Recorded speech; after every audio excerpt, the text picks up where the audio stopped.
सफोदेशक की पुस्तक उसका 5 अध्याय और उसकी जो है हम 10वीं आयत को जो है पढ़ेंगे।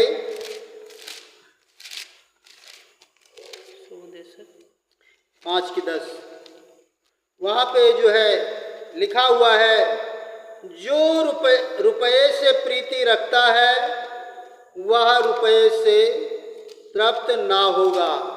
जो लोग रुपये से जो है प्रीति रखते हैं वो लोग रुपयों से तृप्त नहीं होंगे। लिखा, और ना जो बहुत धन से प्रीति रखता है लाभ से, यह भी व्यर्थ है। जो लोग इस प्रकार का काम करते हैं, धन से प्रीति रखते हैं, लाभ से प्रीति रखते हैं, बहुत से लोग केवल शुभ लाभ चाहिए और उनसे कोई लेना देना नहीं है। लेकिन ये सब बातें परमेश्वर के वचन में लिखा हुआ है व्यर्थ ही हैं। इसलिए जो है यहाँ पर बताया जा रहा है, जो रुपये से प्रीति रखता है वह रुपये से तृप्त ना होगा। जिस चीज़ से हमें तृप्ति नहीं मिलती है उसके लिए इतना अधिक विशेष प्रेम ना करें, इतना अधिक उसमें ध्यान ना दें। हमारा परमेश्वर महान, उससे यदि हम प्रेम करेंगे तो वो हम आपको हर एक चीज़ से तृप्त करने की सामर्थ्य शक्ति देगा।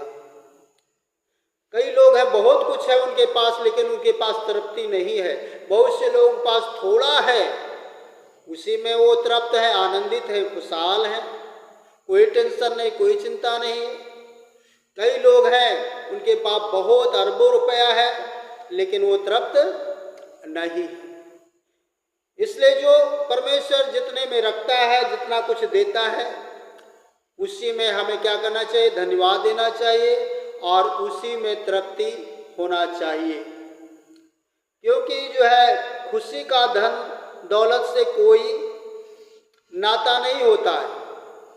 जिसके पास नहीं है वो भी कई बार खुशियाँ मनाते हैं, वो भी आनंद मनाते हैं। रुपया पैसे से और खुशी से कोई रिश्ता नहीं है। परमेश्वर खुशी देता है, परमेश्वर आनंद देता है, परमेश्वर शांति देता है। परमेश्वर हम आपको शांति देगा, परमेश्वर हम आपको आनंद देगा, क्योंकि परमेश्वर आनंद का दाता है, वो आनंद देने वाला परमेश्वर है। इसलिए भले ही हमारे आपके पास बहुत कुछ नहीं है लेकिन परमेश्वर हम आपको जो है अपने आनंद से, अपनी शांति से हम आपको तृप्त करेगा। हालेलुया। निकाल लीजिए लूका रचित सुसमाचार उसका 12 अध्याय उसकी 15वीं आयत को जो है हम लोग देखेंगे। लूका 12 उसका जो है 15 अध्याय।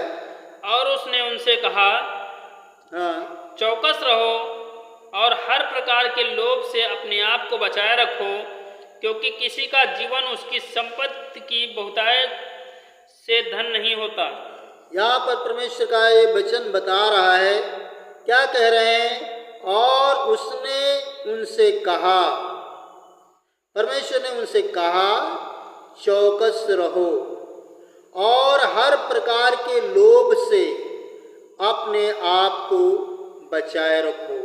हमारे आपके जीवन में तमाम प्रकार के अलग अलग रीति से लोभ आते हैं। प्रभु कह रहे हैं उनसे क्या करना है? अपने आप को बचाना है, क्योंकि किसी का जीवन उसकी संपत्ति की बहुतायत से नहीं होता। किसी भी व्यक्ति का जीवन उनकी संपत्ति से बहुतायत से नहीं होता है। जीवन बहुतायत होता है, जीवन कीमती है, जीवन की वैल्यू है। इसलिए जो है हमें तमाम प्रकार के लोभ से बचाना है। लिखा है मनुष्य यदि सब कुछ प्राप्त कर ले, सारा दुनिया का वैभव प्राप्त कर ले और अपने जीवन की हानि उठाए तो उसको क्या लाभ? जीवन बहुत मूल्यवान है, जीवन बहुत कीमती है। इसलिए जो है हमें अपने जीवन की अधिक से अधिक चिंता करना है, क्योंकि जीवन नहीं है तो कुछ नहीं है। प्रभु यीशु मसीह ने सामरी स्त्री से कहा, तुम मुझसे मांगती, तुझे मैं जीवन जल देता। हालेलुया। हम आपको उस जीवन की जरूरत है,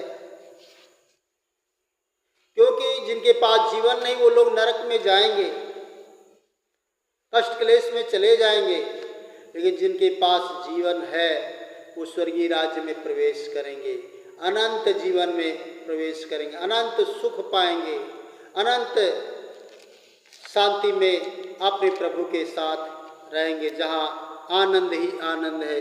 इसलिए जो है क्या करना है, लिखा है, और उसने उनसे कहा, चौकस रहो, यानी होशियार रहो, हाँ, और हर प्रकार के लोभ से बचे रहो। चौकस रहो, हर प्रकार के लोभ से क्या करना है, अपने आप को बचाना है, क्योंकि किसी का जीवन उसकी संपत्ति की बहुतायत से नहीं होता है।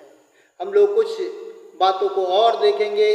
नीति वचन की पुस्तक फिर से जो है 10 की जो 22 में लिखा हुआ है, सच्ची खुशी कौन देता है, पढ़िए। धन यहोवा की आशीष से ही मिलता है और वह उसके साथ दुख नहीं मिलता। यानी सच्ची खुशी, सच्चा आनंद कौन देता है, परमेश्वर ही देता है। Hallelujah, hallelujah. इसलिए परमेश्वर की आशीष से ही धन मिलता है, इसलिए जो है उसमें कोई दुख नहीं मिलाता है। तो क्यों ना हम सच्ची खुशी के लिए परमेश्वर से निवेदन करें, परमेश्वर से प्रार्थना करें कि प्रभु हमें सच्ची खुशी की आशीष दे, सच्ची खुशी की प्रभु हमें आशीष दे। वो जरूर जो है हमको आशीष देने वाला परमेश्वर है, उसने आशीष दिया है। इसलिए प्रभु से हमें निवेदन विनती करना है कि प्रभु हमें वो आशीष दे। हालेलुया, जिसमें कोई दुख नहीं है, कोई उसमें जो है परेशानी नहीं है, उसमें शांति है। तो प्रभु से वो चीज़ मांगे कि जिसमें हम सुकून पाएं, जिसमें हम शांति पाएं, जिसमें हम आनंद पाएं। ऐसी आशीष परमेश्वर देगा और हम जो है तृप्त होंगे।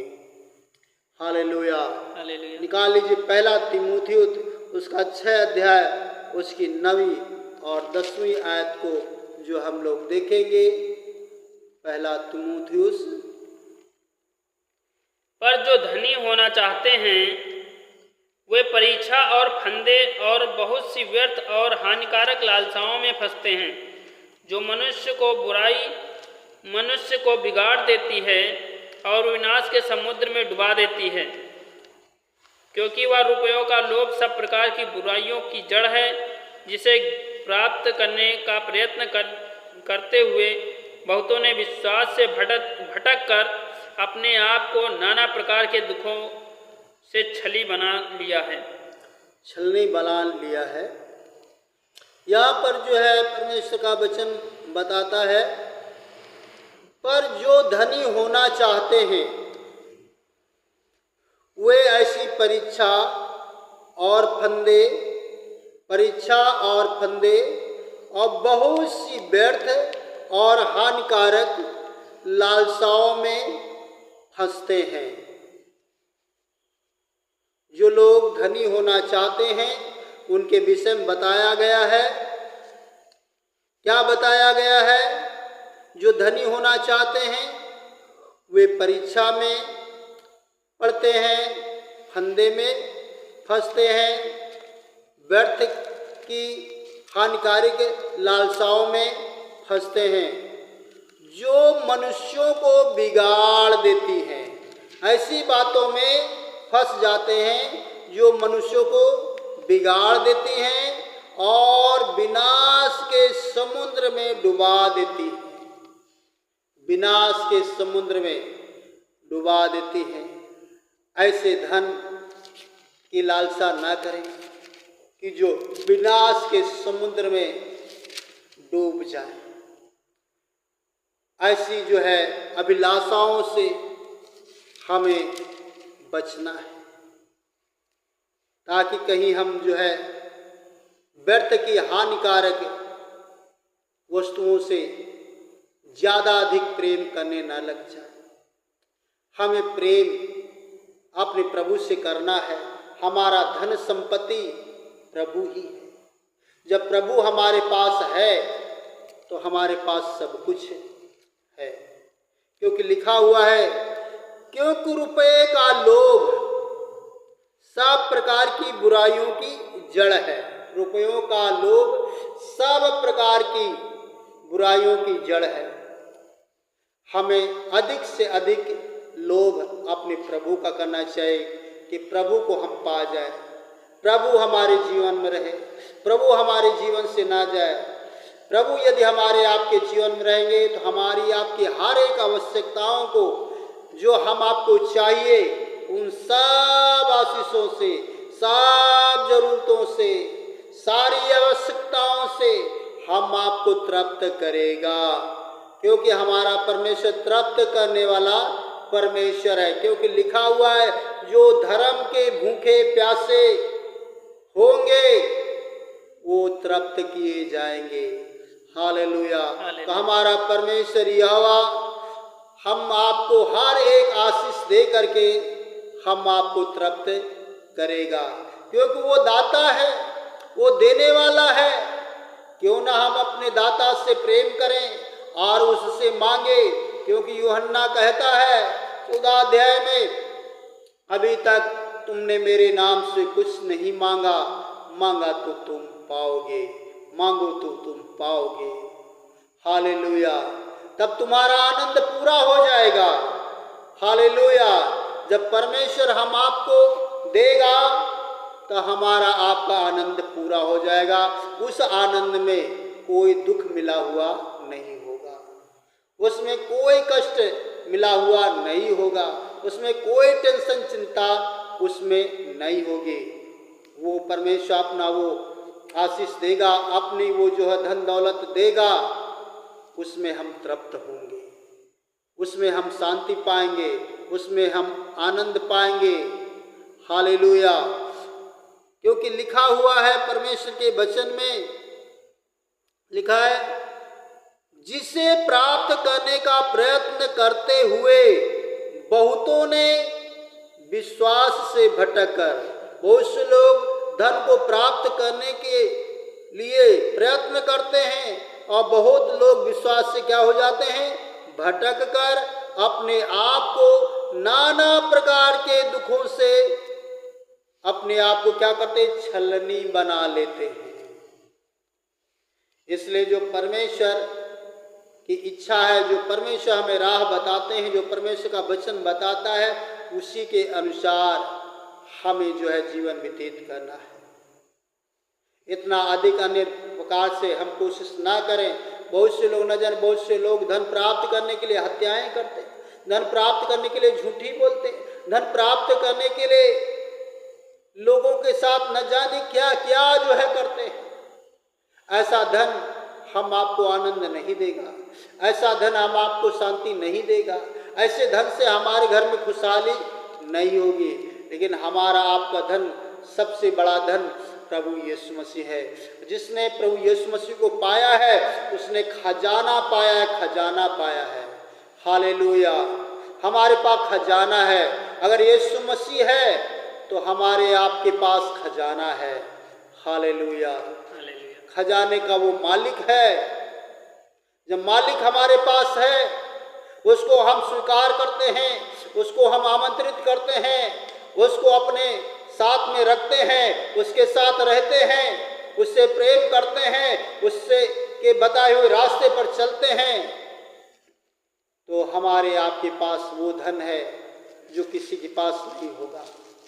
उस धन में शांति होगी, आनंद होगा, खुशी होगा, उस धन में जीवन भी होगा, विनाश नहीं होगा। प्रभु को मानने से आप हानिकारक जो है चीज़ों से आप दूर रहेंगे, ऐसे स्वभाव से, ऐसी आदतों से, ऐसे चाल चलन से जिसमें हानि है, उससे आप दूर रहेंगे। आपके पास परमेश्वर है तो परमेश्वर हर प्रकार के लाभ से आपको तृप्त करेगा। प्रभु की स्तुति हो, उसके नाम की महिमा हो। और जो है हम लोग जो है वचन और देखेंगे। निकाल लीजिए व्यवस्था विवरण की पुस्तक, उसका जो है 28 अध्याय, उसकी 2 आयत। परमेश्वर के सेवक पर तकलीफें क्यों आती हैं? बहुत सारी ऐसी बातें हैं जो तकलीफें आती हैं। हम आपको परमेश्वर उन सारी तकलीफों से क्या करेगा? निकालेगा। आए हम जो है निकाल लीजिए। जब हम उसकी आज्ञा नहीं मानते हैं तब तकलीफें आती, उसके वचन का पालन नहीं करते हैं तब तकलीफें आती। व्यवस्था विवरण की पुस्तक, उसका 28 अध्याय निकाल लीजिए और उसका जो है 2 आयत को पढ़ना है। 28 अध्याय उसकी 2 आयत। फिर अपने परमेश्वर यहोवा की सुनने के कारण ये सब आशीर्वाद तुझ पर होंगे। Hallelujah, hallelujah.